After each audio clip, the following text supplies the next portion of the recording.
अस्सलाम वालेकुम रहमतुल्लाहि व बरकातहू।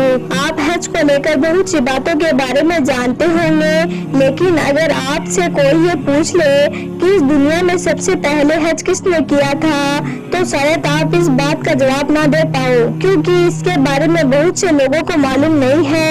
आज के इस वीडियो में हम आपको यही बताने वाले हैं कि इस दुनिया में सबसे पहला हज किसने किया है। तो आप हमारे इस वीडियो को आखिर तक जरूर देखें और मेहरबानी करके अपने दोस्तों में भी शेयर कर दें, ताकि और भी लोगों के पास यह खूबसूरत जानकारी पहुंच सके। तो चलिए शुरू करते हैं। सऊदी अरब के मक्का शहर में काबा शरीफ की तामीर तो आदम अलैहिस्सलाम के दौर में ही हो चुकी थी।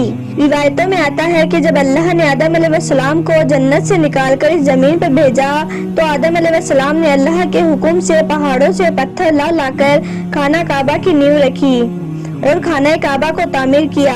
लेकिन उसके हजारों साल बाद जब हजरत नूह अलैहिस्सलाम के जमाने में जो भयंकर तूफान आया था, तो उस तूफान में काबा का ढांचा भी ढह गया था, मगर उस तूफान में भी खाना काबा की नींव बाकी रही। उसके बाद यानी आज से तकरीबन 4000 साल पहले मक्का शरीफ में कोई नहीं रहता था। अल्लाह ताला के हुक्म से वहाँ पर सबसे पहले हजरत इब्राहिम अलैहिस्सलाम अपनी बीवी हजरत हाजरा के साथ मक्का में तशरीफ लाए। ऐसा माना जाता है कि इसी दौरान हजरत इब्राहिम अलैहिस्सलाम ने अल्लाह के हुक्म से उसी नींव पर फिर से खाना काबा की तामीर की और इसे अल्लाह के हवाले किया।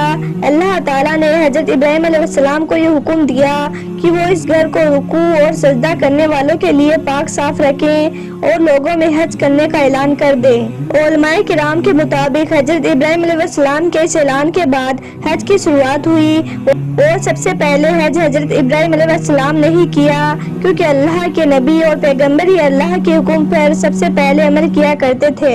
हजरत इब्राहिम अलैहिस्सलाम को जब अल्लाह की तरफ से लोगों को हज की दावत देने का हुक्म मिला, तो हजरत इब्राहिम अलैहिस्सलाम ने अल्लाह से सवाल किया कि मेरे खुदा, यहाँ पर कौन है जो मेरी आवाज को सुनेगा?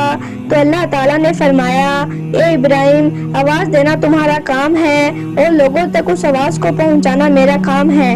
उसके बाद हजरत इब्राहिम अलैहिस्सलाम एक बड़े से पत्थर पर खड़े हुए और लोगों में हज का ऐलान किया, तो अल्लाह ने हजरत इब्राहिम की उस आवाज को इतना बुलंद कर दिया कि उस आवाज को दुनिया के हर इंसान ने सुना, यहाँ तक कि पेड़ पौधों को भी वो आवाज सुनाई दी, जिसकी वजह से पहाड़ और पेड़ पौधों में भी एक ख्वाहिश हो गई कि वो भी अल्लाह के इस पाक घर की जियारत करें। हजरत इब्राहिम अलैहिस्सलाम के बाद वक्त धीरे धीरे बीतता गया और मक्का में लोग घर मकान बनाने लगे। उसके बाद अरब के लोगों ने यहाँ अलग अलग तरह की मूर्तियां रख दी और उनके अलग अलग तरीके से इबादत शुरू कर दी।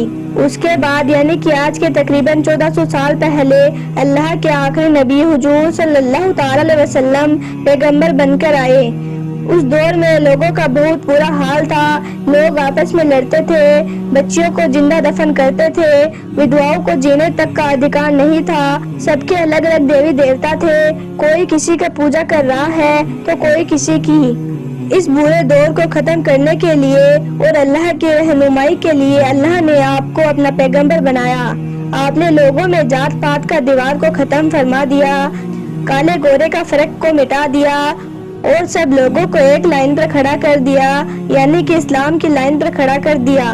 उम्मीद करती हूँ कि आज की हमारी यह जानकारी आपको अच्छी लगी होगी। अगर जरा भी पसंद आई तो इसे एक लाइक करके अपने दोस्तों में शेयर जरूर कर देना, और अगर आपने हमारे इस चैनल को सब्सक्राइब नहीं किया है तो अभी सब्सक्राइब कर लें, ताकि आने वाली वीडियो की नोटिफिकेशन आप तक आसानी से पहुँच सके।